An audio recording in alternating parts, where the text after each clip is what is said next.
مهما انشغلنا بالدنيا ومهما بعدت بيننا وبين الأقصى المسافات ومهما دارت بنا عجلة الزمان، فإن الأقصى هو قضية المسلمين الأولى في كل مكان وفي كل زمان وعبر التاريخ. لازم المسلمين في كل مكان يعلموا أن القدس وفلسطين من مقدسات المسلمين. سماها إيه؟ سمى فلسطين إيه؟ سماها الأرض المقدسة. يعني إيه الأرض المقدسة؟ يعني إيه فلسطين؟ يعني إيه المسجد الأقصى؟ ويعني إيه إن فلسطين والمسجد الأقصى لها قدسية عند كل مسلم في كل مكان في مشارق الأرض ومغاربها.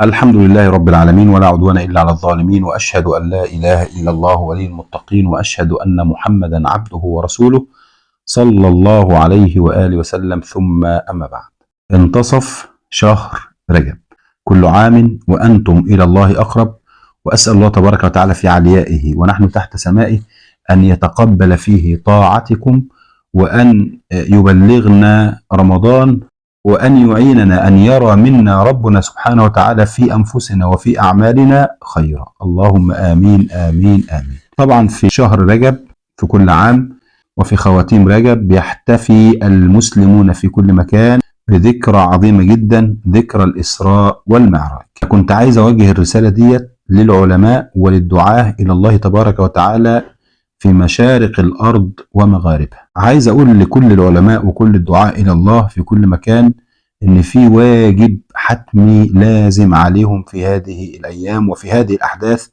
التي تحدث في فلسطين وفي المسجد الأقصى. إن واجب عليهم إن هم يعلموا المسلمين أيضا في كل مكان إن مهما انشغلنا بالدنيا ومهما بعدت بيننا وبين الأقصى المسافات ومهما دارت بنا عجلة الزمان، فإن الأقصى هو قضية المسلمين الأولى في كل مكان وفي كل زمان وعبر التاريخ. لازم المسلمين في كل مكان يعلموا أن القدس وفلسطين من مقدسات المسلمين. فواجب على الدعاة والعلماء في كل مكان أن يعلموا المسلمين أن فلسطين هي سكن الأنبياء من أول سيدنا إبراهيم عليه السلام. فإبراهيم عليه السلام هاجر إلى فلسطين، وسيدنا لوط عليه السلام نجاه الله عز وجل من العذاب الذي نزل على قومه إلى الأرض المقدسة، إنه أمروا بالهجرة إلى الأرض المقدسة، والأرض المقدسة هي أرض فلسطين. وسيدنا داود عليه السلام عاش في فلسطين وبنى محرابه فيها. وسيدنا سليمان عليه وعلى نبينا الصلاة والسلام حكم العالم كله من فلسطين. وحصل في فلسطين قصص كبيرة جدا وقصص عظيمة ومشهورة، منها مع سيدنا سليمان القصة المشهورة، قصة النملة التي كلمت النمل وقالت لهم يا أيها النمل ادخلوا مساكنكم. القصة دي حصلت فين؟ حصلت في فلسطين بمكان يسمى وادي النمل بجوار عسقلان. يعني قصة النمل المعروفة دي في القرآن دي حدثت فين؟ في فلسطين. وفي وادي النمل ده أو في عسقلان فيها محراب سيدنا زكريا عليه السلام. وسيدنا موسى عليه السلام لما طلب من قومه أن يدخلوا الأرض المقدسة لتحريرها من العماليق في هذا الزمان، سماها إيه؟ سمى فلسطين إيه؟ سماها الأرض المقدسة. يعني إيه الأرض المقدسة؟ يعني الأرض المطهرة التي طهرت من الشرك وجعلت مسكن للأنبياء. وزي ما قلت لك حصل فيها معجزات كتيرة جدا جدا.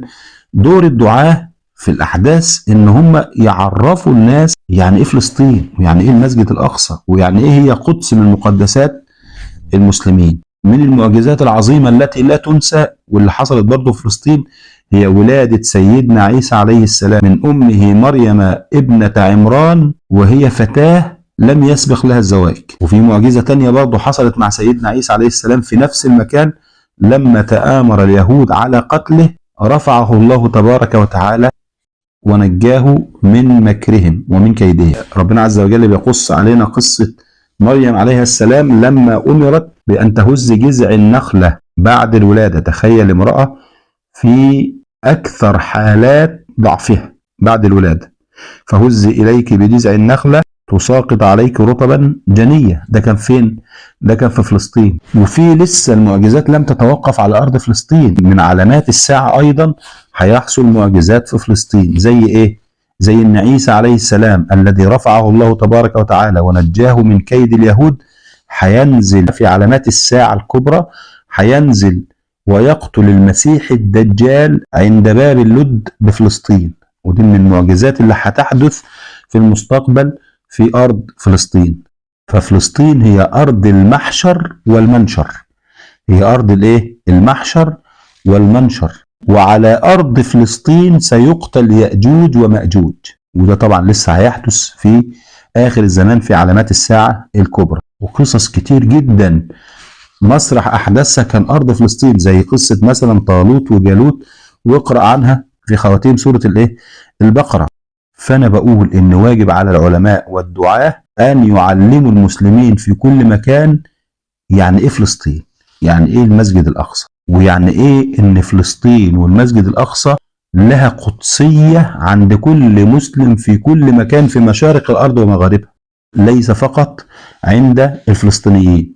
علموهم ان الاقصى قبلة المسلمين الاولى، ثم امر بعد ذلك النبي صلى الله عليه وسلم بان يتحول عنها وتكون قبلته المسجد الحرام، والقرآن ذكر ذلك: قد نرى تقلب وجهك في السماء فلنولينك قبلة ترضاها فول وجهك شطر المسجد الحرام وحيث ما كنتم فولوا وجوهكم شطره وان الذين اوتوا الكتاب ليعلمون انه الحق من ربهم وما الله بغافل عما يعملون ولئن أتيت الذين أوتوا الكتاب بكل آية ما تابعوا قبلتك وما أنت بتابع قبلتهم وما بعضهم بتابع قبلة بعض ولئن اتبعت أهواءهم من بعد ما جاءك من العلم إنك إذا لمن الظالمين.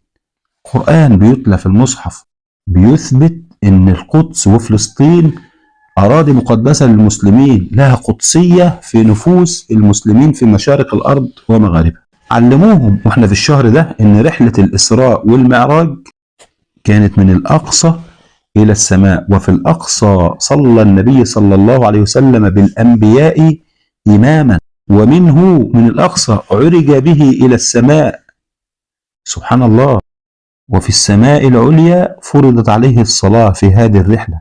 سبحان الذي أسرى بعبده ليلا من المسجد الحرام إلى المسجد الأقصى الذي باركنا حوله لنريه من آياتنا إنه هو السميع البصير. الأقصى وفلسطين أراضي مقدسة في نفوس المسلمين. العلماء لازم يعلموا المسلمين في كل مكان الأمور دي يا جماعة. علموهم إن لا تشد الرحال إلا إلى المساجد الثلاثة، كما قال النبي صلى الله عليه وسلم في حديث أبي سعيد الخدري رضي الله عنه، قال صلى الله عليه وآله وسلم: لا تشد الرحال إلا إلى ثلاثة مساجد: المسجد الحرام والمسجد الأقصى ومسجدي هذا. فالأقصى من المساجد التي تشد لها الرحال. علموهم قيمة الصلاة في المسجد الأقصى، وإن الصلاة هناك بتعدل 500 صلاة في أي مسجد تاني غير المسجد الأقصى. قال صلى الله عليه وآله وسلم في حديث جابر بن عبد الله: صلاة في المسجد الحرام ب100,000 صلاة فيما سواه، وصلاة في مسجدي ب1000 صلاة فيما سواه، وصلاة في المسجد الأقصى ب500 صلاة فيما سواه. وفي رواية أخرى: وصلاة في المسجد الأقصى تعدل 250 صلاة فيما سواه. كل دي فضيلة للأقصى وفضيلة لأرض فلسطين وللأراضي المقدسة. علموهم أن الأقصى كان قبلة الأنبياء جميعا وقبلة النبي محمد صلى الله عليه وسلم الأولى قبل أن يتحول عنها بأمر من الله عز وجل إلى المسجد الحرام. يا علماء المسلمين، يا دعاة الإسلام، علموا المسلمين في كل مكان أن المسجد الأقصى هو المسجد الذي أمر النبي صلى الله عليه وسلم الصحابة بالبقاء قربه وعدم مفارقته.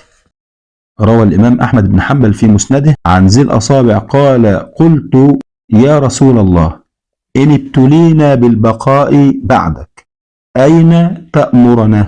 نقعد فين ونسكن فين؟ قال له صلى الله عليه وسلم: عليك ببيت المقدس. طب ايه العلة يا رسول الله؟ قال فلعله أن ينشأ لك ذرية يعدون إلى ذلك المسجد ويروحون. شوف المسجد الوحيد اللي النبي صلى الله عليه وسلم وصى بالصحابة في البقاء ايه؟ قربه وعدم مفارقته. علموهم ان المسجد الأقصى مساحته 144 ألف متر، 144 ألف متر مربع، والمساحة دي تكفي أو تسع 800 ألف مصلي، 800 ألف مصلي في المساحة بتاعة المسجد الأقصى، وله 4 مآذن بيرفع من عليها شعار التوحيد.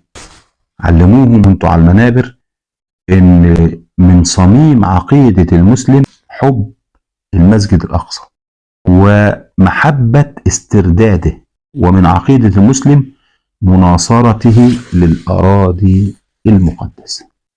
مش كده ولا ايه؟